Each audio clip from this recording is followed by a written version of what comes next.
પેલો જ પ્રશ્ન એવો છે કે તમે આ ક્ષેત્રમાં કેવી રીતના આવ્યા, કે રાધર કેવી રીતના આવવાનું થયું, કયા સંજોગો હતા, ક્યારે ને કેવી રીતના? પિતાશ્રીએ આ ક્ષેત્રમાં મને મોકલ્યો છે, કારણ કે એમણે પોતે નાના પાયે એક કારખાનું શરૂ કર્યું. ઓકે. ત્યાર પછી એમનું એક જ સંતાન, એટલે એમની ઓબ્વિયસલી એવી જ ઈચ્છા હોય કે જે ધંધો શરૂ થયો છે એને આપણે આગળ વધારીએ. એટલે એ ફાધરે અહીંયા રાજકોટમાં શરૂઆત કરી, same thing the unity world કે ના, એમણે શરૂઆત કરી હતી. આમ જોઈએ તો એમણે વેરી સંઘર્ષફુલ લાઈફ હતી એમની. એમણે હૈદરાબાદમાં આ ડેમ્સ એક બન્યો હતો, એટલે ત્યાં પોતે સાઇટ ઉપર સુપરવાઇઝર તરીકે કામ કરી અને એન્જિનિયરિંગ કામ કર્યું. દેન ગોટ મેરીડ એન્ડ 65માં મારો બોર્ન થયો. ઓકે. મોટો થયો એટલે 68-69માં એ રાજકોટ આવી ગયા. બધું છોડીને, ત્યાંથી બધેથી છોડી અને અમરેલીથી પણ બધું છોડીને રાજકોટ શિફ્ટ થયા, જસ્ટ ટુ ગ્રો અસ. આ જ્યારે મને ખબર પડી ત્યારે મને સમજાયું કે આ ખરેખર ખૂબ મોટું કન્ટ્રીબ્યુશન છે. કાશ એમણે જો એ મને અહીંયા પાડવા માટે થઈને જો અહીંયા આવવું હોય તો જે તે સમયે પણ એ ઘણી બધું કહેવાય. આપણને આજે પણ રાજકોટ છોડીને ક્યાંય જવાનું હોય તો એ અઘરું લાગે છે, જ્યારે આજે આપણી પાસે આટલું સરસ દરેક વસ્તુ છે. ઇન્ફ્રાસ્ટ્રક્ચર્સ માટે જરૂરિયાત માટેના પૈસા છે કે કંઈ પણ છે, નોલેજ છે, પણ રાજકોટ છોડવું હોય તો એને એના બાળક માટે કેટલું સેક્રિફાઈસિંગ કર્યું, એની સામે આપણે શું કરીએ, જેના કારણે આ સંભવે છે. એટલે તમે શું સ્ટડી કર્યું? એટલે સ્ટડી ઇઝ ધ સેમ, તમે પ્રોફેશન પણ છો? હા. એકચ્યુઅલી જ્યારે એવું નક્કી થયું કે મારે આ જ સંભાળવાનું છે, એટલે આફ્ટર ધી એસએસસી HSC મેં કર્યું. પણ મેં કીધું જો હું ડિગ્રી કરીશ તો અગેઇન મારે પ્રેક્ટિકલ નોલેજ તો લેવું જ પડશે, કારણ કે એન્જિનિયર બન્યા પછી પણ જ્યાં સુધી હું પ્રેક્ટિકલ નોલેજ લેતો નથી ત્યાં સુધી આઈ એમ નોટ ધ એન્જિનિયર. હવે રહી વાત પુસ્તકીય જ્ઞાન, એ એના એક લેવલ ઉપર છે અને એ જો હું એને કોઈ બીજી રીતે કોપ અપ કરી લઉં અને એક ચાન્સ, એ જે ટાઈમ છે એ ટાઈમની અંદર હું મારા એન્જિનિયરિંગ ફિલ્ડ ઉપર બેસીને પ્રેક્ટિકલ લઉં, એ સમય આવેલો વિચાર કરું છું. જે થયું છે એ જ વાત. હા, એ જ વાત કરી રહ્યો છું. તો હું એક એવો એન્જિનિયર બની શકું કે જે દેશને ખરેખર જુદી દિશામાં લઈ જઈ શકે. એટલીસ્ટ એના માટે થઈને દેશની ઉપર ભારણ નહીં આવે, આમ સૌથી પહેલું સમજવું. અત્યારે એક નાગરિક છે એ દેશનું ભારણ છે જો એ પોતાની જવાબદારી પોતાના ઉપર નથી ઉપાડતો તો પોતાનો ભાર દેશ માટે નાખે છે. એટલીસ્ટ મારો ભાર ઉપાડી શકું એવી ક્ષમતા વાળો તો હું બની જ જાય જો આમ કરીશ તો. આવો વિચાર ત્યારે આપણને આવ્યો હતો. તમે HSC પછી એટલે આ ફેમિલીના પપ્પાના ઓલાની અંદર એન્જિનિયરિંગ બિઝનેસમાં આવી ગયા. હવે એન્જિનિયરિંગ બિઝનેસમાં આવ્યા પછી એકદમ બોટમથી લઈ અને ટોપ સુધીના બધા જ કામ કરવાની તક મળી. ગોટ ધી પ્રેક્ટિકલ નોલેજ કે આ આમ બનશે, આ આમ થાય, આ આમ થશે, આમ થશે. સાથોસાથ જે પુસ્તકીય જ્ઞાનની જરૂરિયાત છે એ પ્રોડક્ટ બનાવવા માટે એન્જિનિયરિંગ ફિલ્ડની અંદર ગમે એવું તમે કામ કરતા હશો તો તમને થોડું નોલેજ તો ઓટોમેટિકલી પ્રોડક્ટ જ આપ્યા કરશે. ધીમે ધીમે વેરિયસ પાર્ટ્સના આલાની અંદર આવી જાવ એટલે ઓટોમેટિકલી તમારે એમાં તમારું પ્રેક્ટિકલ નોલેજ એટલું થઈ જાય કે જે થિયરી તમે આજે હું વાંચું તો મને કોઈએ પણ એમ કહેવું પડે, અથવા તો 10 એન્જિનિયરની વચ્ચે બેસો તો 10 એન્જિનિયર એમ કહેવું પડે કે મેં ME કર્યો છે. આ અમારી ત્યારની ઈચ્છા હતી. હું BA બનીશ, ત્યાર પછી MA કરીશ, યસ. રાઈટ. માસ્ટર્સ કર્યા પછી આપણને એમ થાય કે નાવ કમ્ફર્ટેબલ છે, રાઈટ. એ જે સ્પાન જોઈતો હતો ત્યારે એ 7 થી 8 વર્ષ જાય, બરાબર.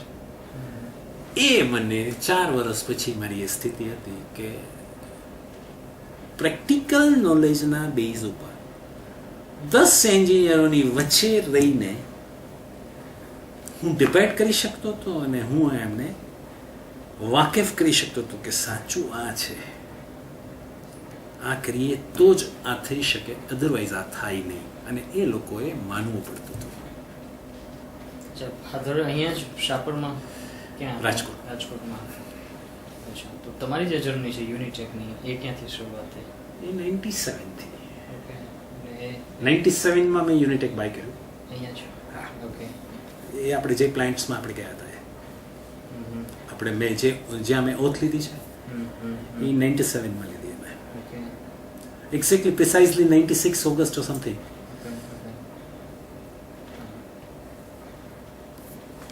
ઓકે. કોઈ પણ સફળતા હોય તો એના કોઈ બેઝિક રૂલ્સ કે એના આધારસ્તંભ કે એવા હોતા હોય છે. તો તમારી જે જર્ની ત્યાંથી શરૂ થઈ, બરાબર છે, અને અહીંયા સુધી આજે પહોંચ્યા છો, તો એ તમને શું લાગે છે એવા કયા વેલ્યુઝ હતા, કયા એથિક્સ હતા કે કયા આધારસ્તંભ હતા કે જેના થકી તમે સફળ થઈ શક્યા? નૈતિકતા, જે આજે આપણે વાત કરી છે ને એ દિવસે ભરી હતી અને એનું ફ્રૂટ્સ આપણે જોઈ રહ્યા છીએ આજે.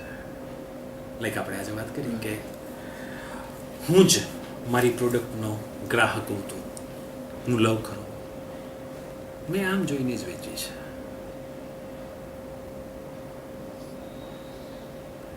હું જો કોઈ પણ વસ્તુ બાય કરું તો કેવી બાય કરું? મારી કંપની આજે પણ મને એનો ગ્રાહક સમજે છે. મારી પોતાની કંપનીના મારો સ્ટાફ મને એનો ગ્રાહક સમજે છે, એ પણ એનો માલિક નથી સમજતા.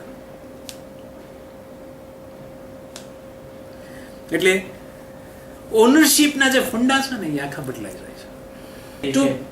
To produce a quality, ethics, morals, that's it.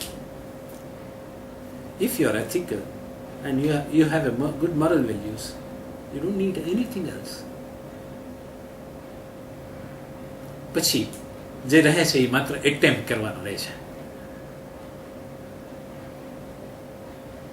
આ બંને સાથે તમે કોઈ પણ જાતનો પ્રયાસ કરો તો અહીંયા આરામથી પહોંચી શકો, સંઘર્ષ વગર પહોંચી શકો. હવે પછીનો પ્રશ્ન એ જ છે કે કોઈ પણ બિઝનેસ હોય, કોઈ પણ ઇન્ડસ્ટ્રી હોય, કાંઈ પણ જે યાત્રા છે એકદમ સીધી સપાટ ના હોય. સીધી સપાટ ન જ હોય, બરાબર. જેવી રીતે બાળપણ આપણે મેં તમને પહેલા જ કીધું કે આપણે બાળ મંદિરમાં ભણીએ છીએ તો હંમેશને માટે આપણે બાળ મંદિરની જ પરીક્ષા આપતા હોઈએ છીએ, પણ કોલેજમાં હોય તો બાળ મંદિરની આપવી પડતી હોય છે અને ત્યારે આપણે બાળ મંદિરની આપવા જતાં જ ફેલ થતા હોઈએ છીએ. કોલેજનું આપણને કંઈ પૂછી બેસે ને તો એમાં આપણે ફેલ નથી જતા, કારણ કે તાજું હોય એટલે આપણને કંઠસ્થ હોય છે, ગોખેલું હોય, કંઠસ્થ હોય. પણ જો 3 સ્ટેન્ડર્ડ નીચેનું પૂછવામાં આવે એમાં જ તો શું થાય? તો તમારામાં ક્યાં વિઘ્નો કે અડચણો આવેલા, એવી કઈ પરિસ્થિતિઓ કઈ નિર્માણ થયેલી કે જ્યાં તમને એમ લાગ્યું હોય કે ધીસ ઇઝ એન ઓબ્સ્ટેકલ, જેને સમસ્યા કહીએ, પ્રોફેશનલ હતી? પ્રોફેશનને લગતી આના પછીનો પ્રશ્ન એવો છે કે how did you overcome that? હા, કારણ કે આજે એન્ટરપ્રેન્યોર સ્ટુડન્ટ્સ બનવા માંગે છે, આપણે એને ડિફરન્સ બતાવે છે કે આવી સમસ્યા એવી હતી. મને હું એક કહીશ કે જેનાથી જે કંઈ પણ આજે છીએ, મેં વચ્ચે એક વખત એવો સમય આવ્યો હતો કે જ્યારે અમે ફરી પાછા ગ્રાઉન્ડ ઉપર આવી જાય. તમારે આ સંદર્ભે જાણવું છે ને કે ભાઈ આવી મુશ્કેલીઓની અંદર ઇન્ડસ્ટ્રી અને બિઝનેસને લગતી મુશ્કેલીઓ. હા, એક પ્રોડક્ટ અમે જર્મનીને સપ્લાય કરવાનું નક્કી કર્યું હતું. પ્રોડક્ટને સમજ્યા પછી અહીંયા એનું પ્રોડક્શન્સ મેં સમજાવ્યા પછી પણ એવી રીતે ન કરી શકવાના કારણે અમે મુશ્કેલીમાં મુકાઈ ગયા. બરાબર, પ્રોડક્શન થઈ ગયું પણ જે સ્ટેન્ડર્ડ્સથી થવું જોઈએ, જે રીતે થવું જોઈએ એ રીતે ન થયું. હવે શરૂ થાય છે મુશ્કેલી. ન થયું એટલે મોટા ભાગનો પાર્ટ છે એ રિજેક્ટ થઈ જાય. રિજેક્ટ થઈ જાય તો જે પેનલ્ટી ક્લોઝ હતો એ ક્લોઝની અંદર એબ્સોલ્યુટલી મારે ગ્રાઉન્ડ ઉપર આવી જવું પડે. લાઈક આ એક જ વસ્તુ છે કે હું મારા શબ્દોથી પાછો નહીં જઈ શકું. એટલે જે કંઈ પણ એનું નુકસાન આવશે એ ભર્યા વગર હું છટકી શકીશ નહીં. અને એક્સપોર્ટ્સની અંદર અને ઇન્ટરનેશનલ એક્સપોર્ટ્સની અંદર તમે એવું કરી જ ના શકો. એટલે મારે એ નુકસાનીને વહોરવી જ પડે. આ જ એક રસ્તો છે. હા, એમાં મને બચાવ્યો જો કયો હોય ને તો એ મને મારી સચ્ચાઈ બચાવ્યો છે. કેવી રીતે? જ્યારે આવું બની ગયું ત્યારે મેં ઇન્ટરનલ મારી ટીમને બધાને પૂછું તો એમની પાસેથી પણ મને સાચો જવાબ મળતો કે આમાં આવા કેટલા પાર્ટ છે, આવા કેટલા પાર્ટ છે, આવા કેટલા પાર્ટ છે. એ પણ એમની પાસે સાચો જવાબ મળતો નહોતો. દરેક જગ્યાએ હું તો કામ કરી નહીં શકું અને મારે એનું ફીડબેક ત્યાં આપવાનું જ હોય. જો હું ખોટું ફીડબેક જ્યાં જર્મનીની અંદર આપું તો શું થાય? અંદરના કોઈ પણ લોકોએ એની જવાબદારી ના સ્વીકારી કે આ મારી જવાબદારી કહેવાય અને આની અંદર એક્ઝેક્ટલી આ જ છે, આના કરતાં જુદું કંઈ નથી. હવે એનાલિસિસ મારે જ કરવાનું. એ એનાલિસિસના અંતે એ ટોટલ જવાબદારી મેં સ્વીકારી અને જર્મન્સ જે મારા પ્રિન્સિપલ્સ હતા એને મેં એમ કીધું કે this is my mistake and I am absolutely ready for any kinds of penalties, no matter what it is.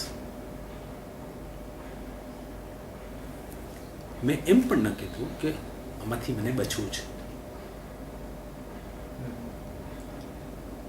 Usually આપણને તરત જ એમ વિચારે ને કે હવે મને આમાં તમે ક્યાં રસ્તો બતાવો કે આમાં કેવી રીતે બચી છે. એક્સક્યુઝીસ.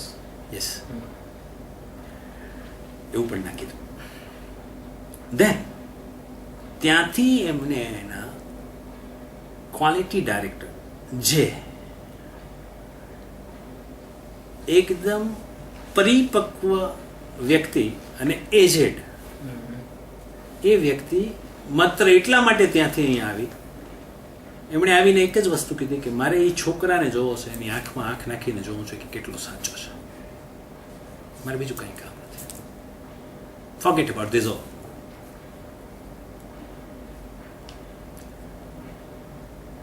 ધેન આઈ રિયલાઇઝ કે સાચાની કિંમત હું શું ચૂકવી રહ્યો છું. કદાચ એમને મળવું જ મારું અશક્ય હતું, પણ મારી સત્યતાના કારણે હું એમને મળી શક્યો.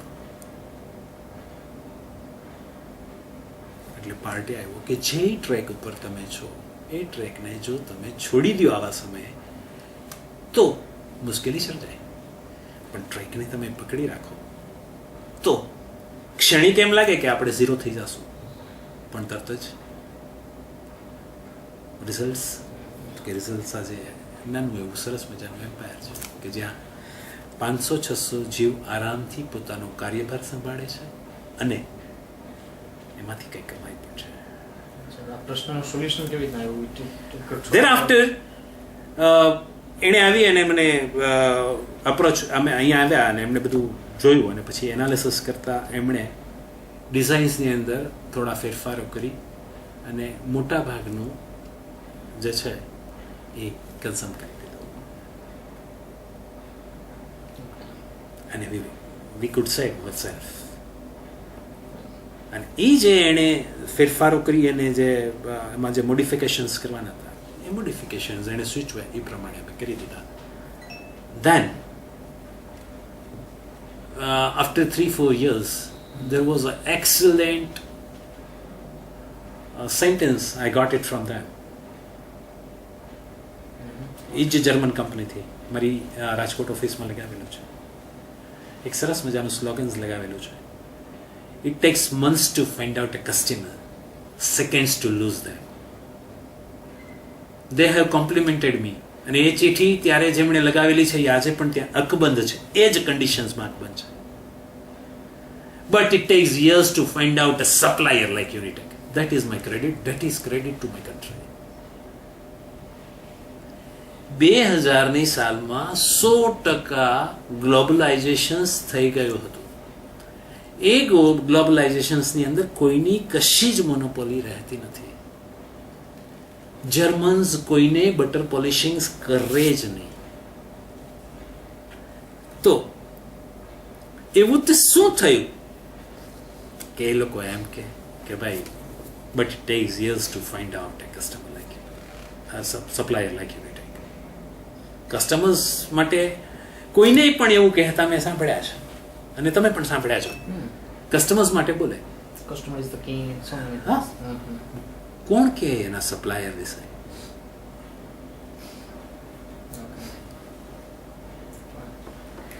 એટલે that is the achievement ever in my life. Okay, Germany એટલે ક્વોલિટીનું કિંગ, એન્જિનિયરિંગ ક્વોલિટીનું કિંગ. એ સેટિસ્ફાય થાય એવું એને કામ કરી અને આપવું અને કન્ટિન્યુએશનમાં આપવું. That is the achievement. તમારી લાઈફનો ટર્નિંગ પોઈન્ટ બોર્ન થયો એ જ આમ તો. ઓકે, અપાર્ટ ફ્રોમ ધેટ બાકી આ યુનિટેક અમે વચ્ચે બાય કર્યું અમારો ટર્નિંગ પોઈન્ટ છે. Did you buy Unitech? અચ્છા, from someone else. Okay, that is how you started this. No, but the time we have our factories in the Rajkot plant. Rajkot we have several factories there. પણ અહીંયા આવવાનો જે મેં નિર્ણય કર્યો અને Unitech ત્યારે એટલે with the new technology the machines what was there in the plant that time, very few machines were there, but એ નક્કી કરવું ત્યારે મારા પરિવારના દરેક વ્યક્તિઓ મારી વિરોધમાં હતા.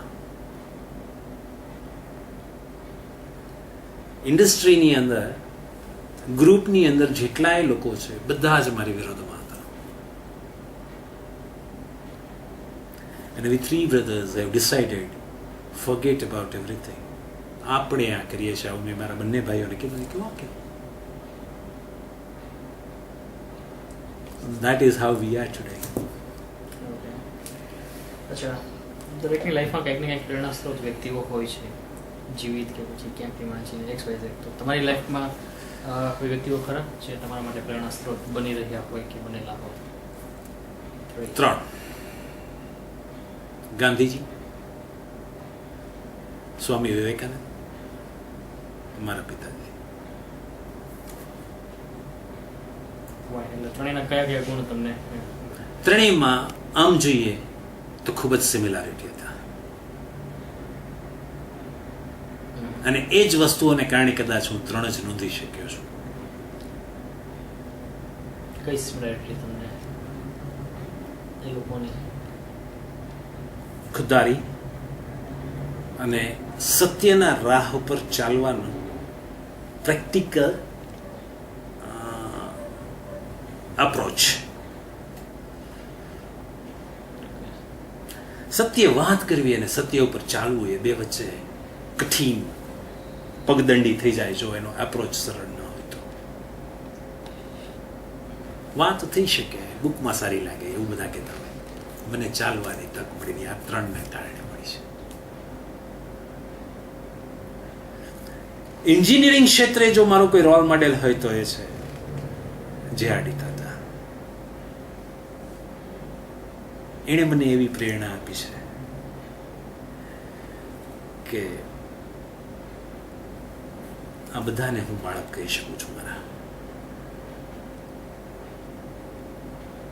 અને અમે એક ફેમિલી ઇન્ડસ્ટ્રીઝમાં હોય ને એવું અમને અહેસાસ સાથે આનંદથી અમે જીવી શકીએ છીએ. ઓકે, એન્ડ તમારે પોતે તમારી જર્ની ઉપરથી સફળતાની વ્યાખ્યા લખવાની હોય તો તમે શું લખો? મારે એનું ઇક્વેશન્સ મારું લખવાનું રહે. એ ઇક્વેશન્સ એવું છે: વી બિલીવ સ્ટ્રોંગલી 98% અમે પુરુષાર્થ કરીએ અને 1.5% નસીબને ફળવીએ, જે ઇક્વેશન 70-30 છે આ દુનિયાનું. જનરલ સ્ટેટમેન્ટ એવું છે કે 70% તમારે પુરુષાર્થ કરવાનો અને 30% નસીબ તમને સાથ આપે. અમારે ભાગે ઇક્વેશન્સ ચેન્જ કરી અને અમારે 98% સુધી પુરુષાર્થને લઈ જવું પડ્યું છે. 98% પંક્ચ્યુઆલિટીથી 100% અમે કરશું અને 1% કેર નહીં કરીએ. એને જોડાવવું હોય તો ઠીક છે, ન જોડાવું હોય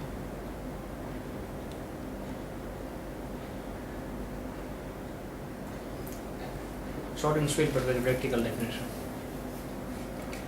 અમારે આ અભિગમમાં મહેનત જ કરવાની છે ને એ 98% આ એપ્રોચ ઉપર 100% મહેનત કરવાની છે, એ 98% જ કરવાની છે.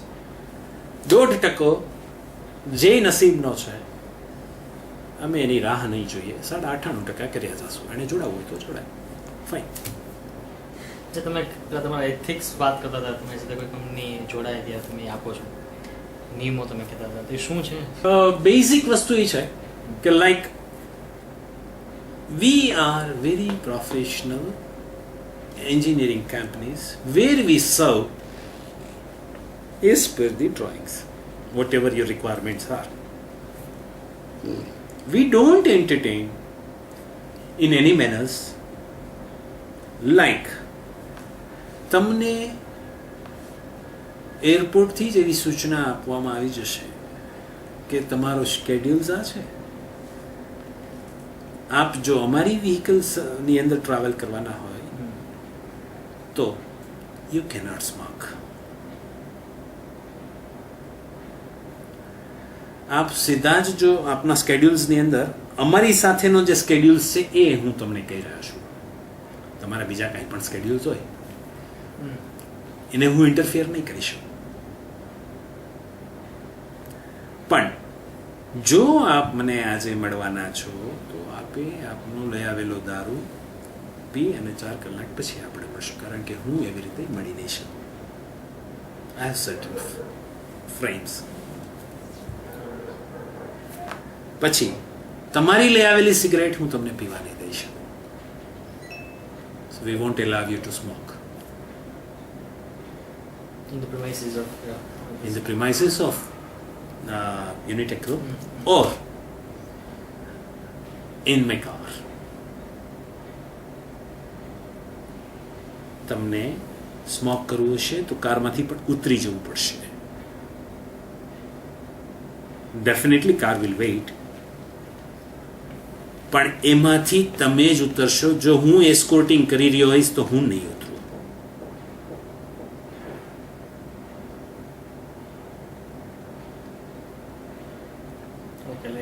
smoking and drinking not at all allowed.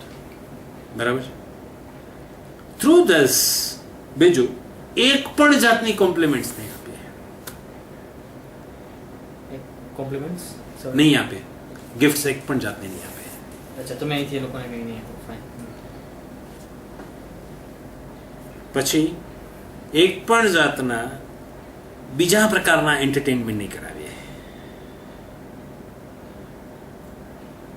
દારૂ પછીના જે લાગુ પડતા હોય એવા કંઈ જ નહીં કરાવે.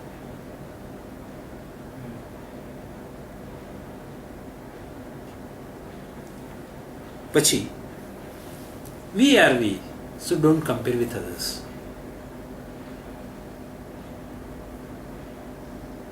અમે જ છીએ, અમે અમારી સાથે જ કમ્પેર કરો. આ બધું વસ્તુ છે છો ત્યાં છે બધી.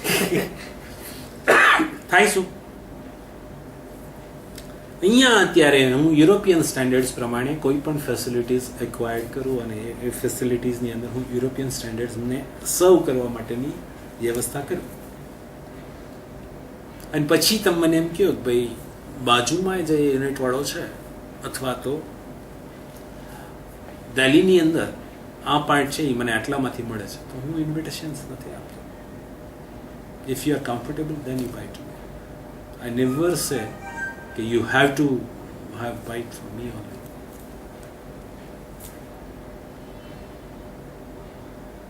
કર્મ કરવાનું છે. કર્મ કરવા માટે જે અમે નક્કી કર્યું છે એની ફ્રેમની બહાર જઈને અમારે નથી કરવાનું. જો મારે આ બધી જ પ્રકારની સર્વિસીસ આપવાની હોય તો there will be a cost involved. કારણ in a charity we are different, but in a business yeah about charity, હવે એના વિશે થોડીક વાત તમારું જે ચેરિટી સાથે ઇન્વોલ્વમેન્ટ છે શું છે? Pack activity or trust? we do any kinds of activities where we involve ourselves with money. Okay, like It says everything. Like માત્ર પૈસા આપીને છૂટી જવાનું હશે એવું કાંઈ જ નહીં કરીએ. એ પ્રસિદ્ધિ છે, એવું નહીં કરીએ.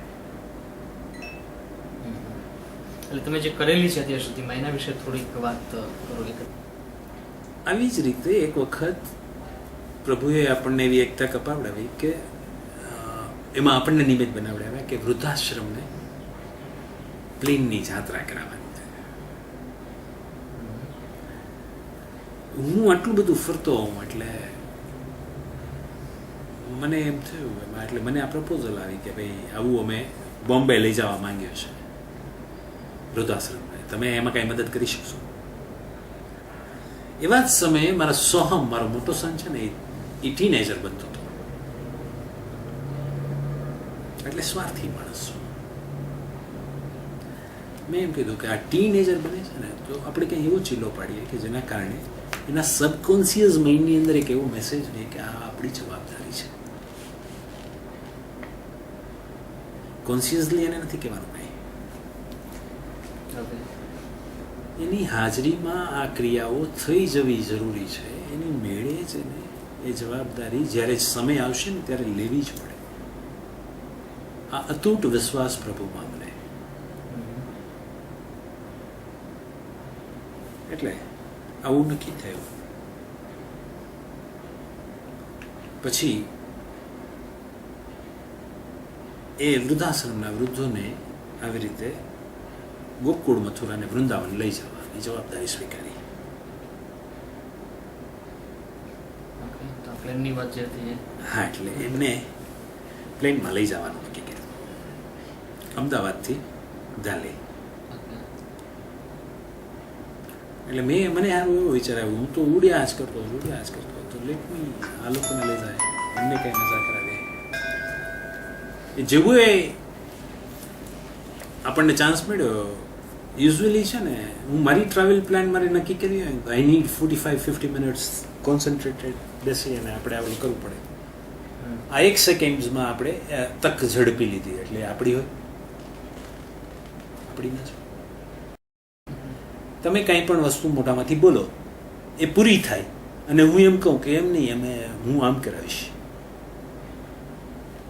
તમે એમ કહો, એક પ્રપોઝલ લઈને આવ્યા કે આપણે આ ઇન્ટરવ્યુઝ કરવો છે અથવા તો મારે બુક કરવી છે, તો હું તમે બુક શબ્દ પૂરો કરો. એટલે આમ નહીં, પણ જો તમે આ બાળક માટે કરવાના હો તો અવશ્ય કરો, જેથી કરીને આ એને કામ લાગે.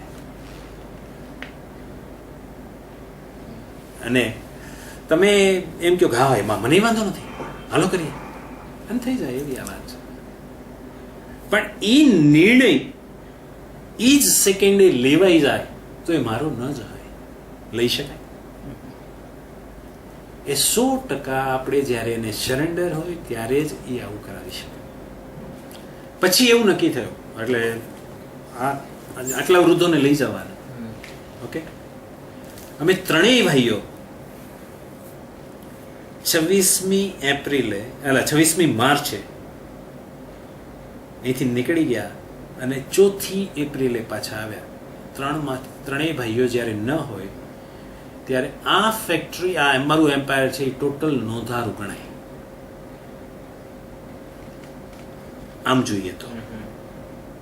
બરાબર, માર્ચ એન્ડિંગ અમને નહીં નીડ્યું.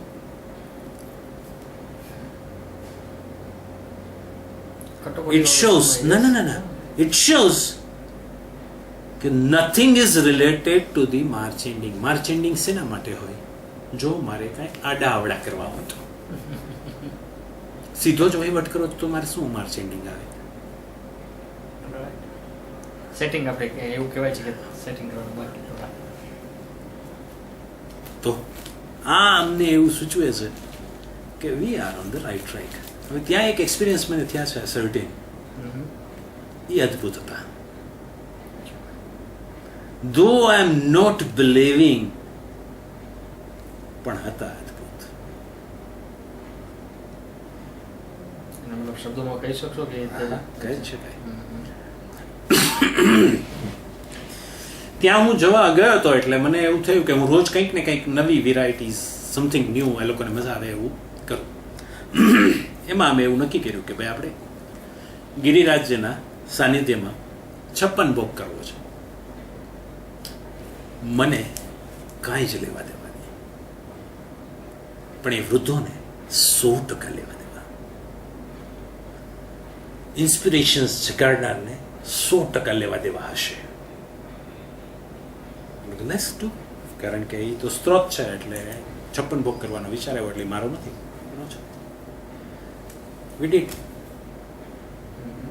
આ બાજુ બધો પ્રસાદ ગાડાઓની અંદર ભરી અને ત્યાં આવ્યો. 200 જણાનું સાનિધ્ય હતું ત્યાં અમારું. અમારા બધાની નજર સમક્ષ નહીં હોય તો એ 700 થી 800 વાનર હશે ત્યાં ઘેરાઈ ગયા હતા. બધા વચ્ચે એક વાનર આવી એક લાડુ લઈ અને જતો રહ્યો. વાનર એક લાડુ લઈને જતો રહી શકે ખરો? આ પ્રશ્ન છે અને આજ સુધી ઉકેલ્યો પ્રશ્ન છે. વાનર માટે એમ કહેવાય કે એક કોઈ પણ વાત માટે તૂટી પડે તો શું થાય? એના ફોલોઅર્સ બધા જ એ આખો સાફ કરી નાખે. સાફ કરી નાખે એ એટલું અઘરું નહોતું. અઘરું એ હતું કે જો કોઈ વૃદ્ધને એમાં ઈજા થઈ જાય તો શું થાય? ચપાચપી જ કરવાના, વાનર ખીચી કરી. અને એ તો ગાડામાં આવ્યો અને એને પ્રોટેક્ટ કરવા જતા કોઈને એ પ્રસાદ ઉપરની થોડી કે લાલસા વધારે લાગી ગઈ હોય અને જો એને બચાવવા માટે કાંઈ પણ કર્યું, એના ઉપર હલ્લો કરી દીધો તો તમે શું કરો? આવું કશું જ ના. એક વાનર એક લાડવો લે અને દરેકનું ધ્યાન ત્યારે ત્યાં જ હતું અને એક વાનર જતો રહ્યો અને બધા વિખેરાઈ ગયા. thereafter 3-4 મિનિટમાં એક પણ વાનર ત્યાં નહોતો. તો એ શું? હવે મને તો આનંદ માત્ર એ જ થયો છે કે મને તો, હું કદાચ અંધશ્રદ્ધાળુ છું, પણ જે લોકો શ્રદ્ધાળુ છે એ લોકો માટે શું થયું? એને તો ભગવાનનો સાક્ષાત્કાર થઈ ગયો. અદ્ભુત.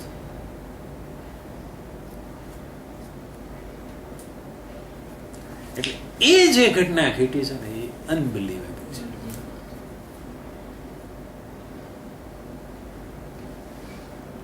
પછી એવી જ ઘટના અમે આખો એ પૂરો કરી અને પાછા આવતા હતા. દિલ્હી પહોંચતા અમને વાર લાગી ગઈ ટ્રાફિકના કારણે. સમયસર અમે એરપોર્ટ પહોંચી ના શક્યા. આ બાજુથી લેડર ખેંચાઈ ગયા હતા. એર બોન્ડિંગ ઇન્સ્ટ્રક્શન્સ બધા અપાઈ ગયા હતા અને આ બાજુ અમે ત્યાં બુકિંગ ઓફિસ ઉપર પહોંચ્યા. જ્યાં અમને ત્યાં પહોંચ્યો ત્યાં મને કે sir everything is over, flight is closed and we have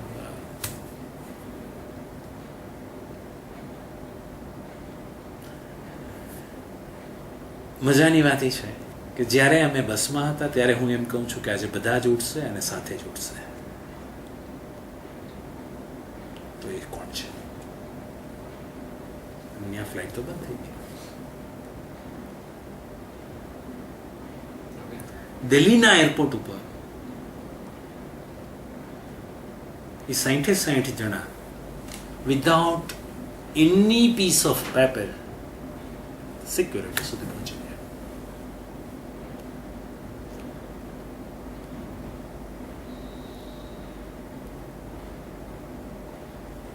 મારું ફેમિલી અને જે કાંઈ પણ હતા એમને લોકોને મેં એમ કીધું કે just weight four 5 minutes here, let me go there and don't disturb me now till I am back.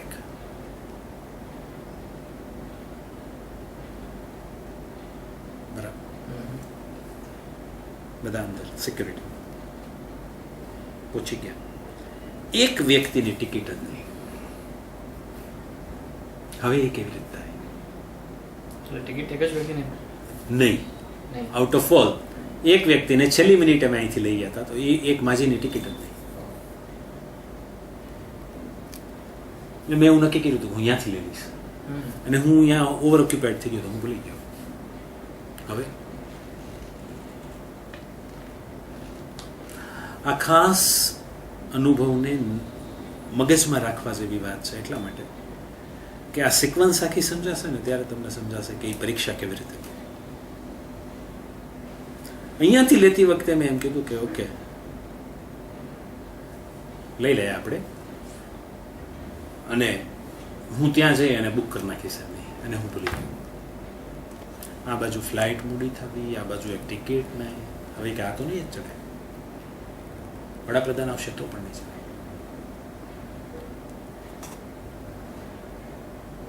બરાબર. પાછું અમે બધા સાથે જ આવ્યા.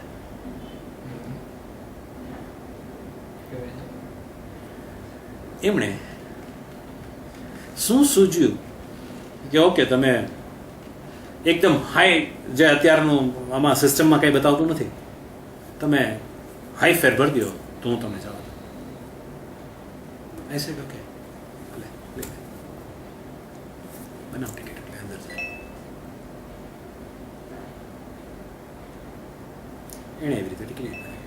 મેનેજરે ટિકિટ બનાવ્યા પછી સિસ્ટમ ચાલુ થઈ. ઓકે, મેનેજર સિવાય કોઈને ખબર જ નથી.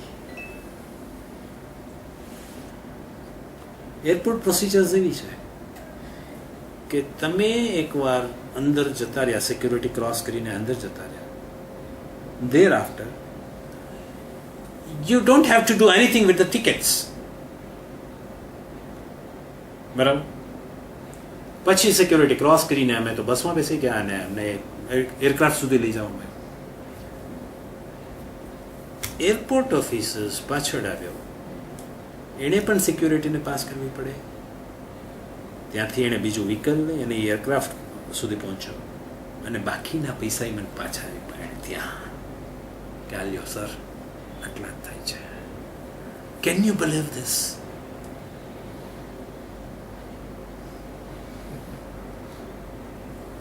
એને પાછા આપવા માટે સંઘર્ષ કરવો પડે. એની એક સાથે બે વસ્તુ દાવ ઉપર લાગી જાય. એમાં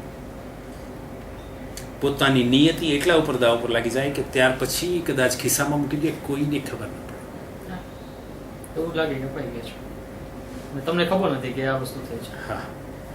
બીજું એના માટે એટલું જ અઘરું છે ત્યાંથી બીજું વ્હીકલ લઈને એરક્રાફ્ટ સુધી પહોંચવું. એ દિલ્હી છે અને ફ્લાઇટ વોઝ ઓલરેડી ડિલેડ. એરક્રાફ્ટની અંદર હું ચડું છું, હું મારી સીટ સુધી પહોંચી, અને જેવો એમ હું સીટ પાસે પહોંચું છું ત્યાં પાછળથી આવે, sir please take you money back. System ચાલુ થઈ ગઈ અને આટલા જ થયા છે, તમને આ પૈસા પાછા આપી દઉં છું. આને શું સમજીએ?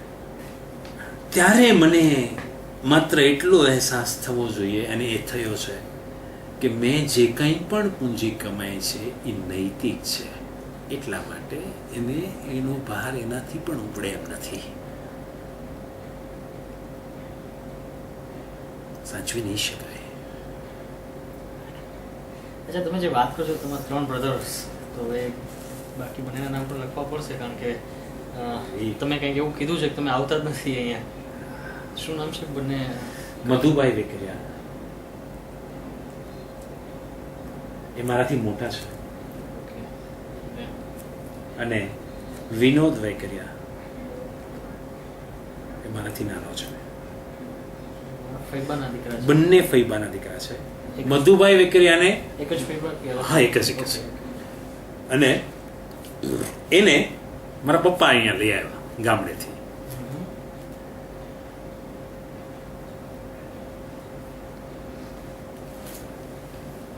બરાબર. તો હવે તમે કહો છો તમે આવતા નથી, that means what? શું સમજવું એમ? I mean, what other things you're doing કે I mean કોણ? તમે I'm just retired. Have you seen anybody is calling me or આના ઉપર તમને કોઈ દિવસ એક પણ જાતનો અત્યારે આટલી વાર બેઠા છે આપણને એક પણ જાતનો તમને લાગે છે? અચ્છા, અહીંયા એક પણ પેપર તમે જોયો છે? This is my office. Yeah, I can see your photographs, so yeah. બરાબર છે? No one is coming here. બરાબર. તમને એવું લાગે છે કે અહીંયા કંઈ કામ પેન્ડિંગ બાકી છે? તો પેપરનો ઠગ હોવો જોઈએ ને, ઢગલો હોવો જોઈએ, કંઈ પણ. Yes. I'll show you the other two offices as well. So તમને અહીંયાથી ખબર પડશે કે અહીંયા કામ છે. Okay. So now you're enjoying your life, social activity with the family, or I mean, how? It is not. It is like the moment I came to know કે આ મારી સપોઝ સ્મોલ સ્કેલ ઇન્ડસ્ટ્રીઝ છે ને એવી રીતે ડાય થઈ જાય છે કે એનું મેનેજમેન્ટ છે એ દરેક નાનું હોય એટલે દરેક પોતાના જ હાથમાં બધું રાખીને ડિસેન્ટ્રલાઇઝ થાય નહીં. એટલે થાય શું? પાવર્સ કોઈને આપવામાં ન આવી, બધી જ પાવર્સ પોતાની પાસે રાખવામાં આવી. એટલે શું થાય? કી પર્સન્સને કંઈ પણ થઈ જાય એટલે શું થાય? ઇન્ડસ્ટ્રી કોલેપ્સ થઈ જાય, અંદર રહેલી વ્યક્તિઓનો તો નાશ થાય જ, એને તો સહન કરવું જ પડે, ફેમિલીને પણ એમને સહન કરવું પડે, એટલે ટોટલ કેઓસ થઈ જાય. અને ત્યાર પછી ઇન્ડસ્ટ્રીઝ એ ભારણમાંથી બહાર જ ના આવે, ન તો એમાંથી એ કમાતી સારી એવા ગ્રોથવાળી ઇન્ડસ્ટ્રી હોય તો પણ એ ઝીરો થઈ જાય છે. એનું મહત્વનું કારણ શું? જે ક્ષણે મને સમજાયું એ ક્ષણે હું મરી ગયો કંપની માટે. So now what is my focus? હું ફ્રન્ટમાં તો આવી નહીં શકું, એટલે I am in the back. કરોડરજ્જુ ક્યારે દેખાય ખરી? દેખાય નહીં. પણ એના કામ વગર, કરોડરજ્જુ વગરનો કોઈ માણસ જીવતો હોય તો એકાદો મને બતાવો. નાઉ આઈ ગોટ ધીસ ઓપોર્ચ્યુનિટી કે મારે આ ઇન્ડસ્ટ્રીને કરોડરજ્જુ વગર જીવડાવવાની છે. પહેલા તો હું પાછળ હોય એટલે મારી પાસે કંઈ જવાબદારી નથી. હવે એને મારા વગર પણ ચાલવું જોઈએ. આ ઇન્ડસ્ટ્રી છેલ્લા 5 વર્ષથી આવી રીતે ચાલે છે, એટલે મારી જરૂરિયાત નથી, ચેકમાં સાઇન કરવી નથી પડતી, એક પણ વસ્તુ હું કરતો નથી. એટલે આ ઇન્ડસ્ટ્રીઝને આ ક્ષણે મને થયેલા કોઈ પણ એક્સિડન્ટથી ઇન્ડસ્ટ્રીને ફરક નહીં પડે. તો ઇઝ ઇટ માયા છોડવી, અને એક ભાષામાં એવું જ કહી શકાય કે માયા છોડવી અઘરી છે. આપણે જો એક લેવલે વિચારીએ તો અઘરી છે, પણ જો એમ જ વિચારીએ તો આ દેહ છોડવો સૌથી અઘરો છે. એ જો પલકારામાં છૂટી જતો હોય તો આમાં શું વાર લાગે? હે?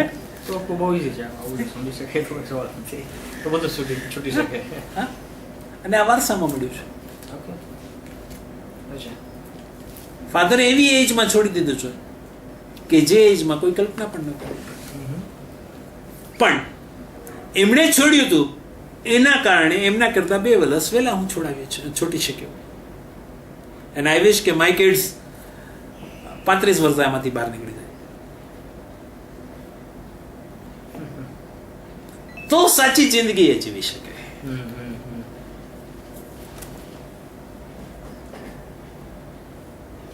કારણ કે તમારી એજ આઈ ગેસ 46. હા, 39 વર્ષે મેં છોડી દીધું.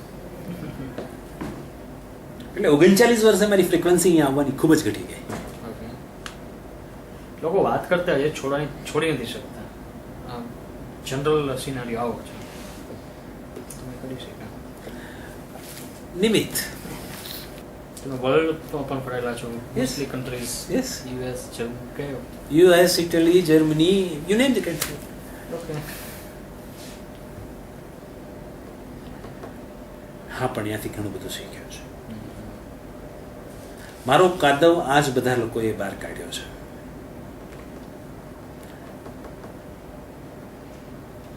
જો આપણે ઓપન હોઈએ, મને મારા છોકરાઓએ ઘણું બધું શીખવાડ્યું છે. ટ્રાફિક સેન્સ મારા છોકરાઓએ શીખવાડ્યું છે. Can you believe? when they were kid, very small. If they ask me any questions,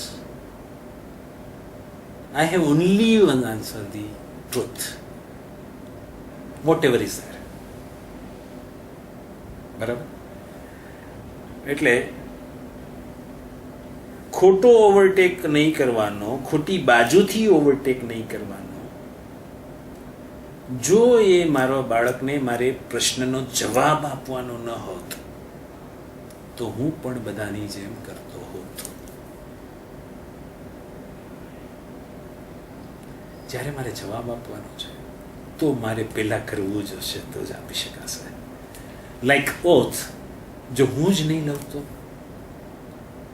The leader is the one, say quote, the leader is the one who does not preach things but exemplifies things.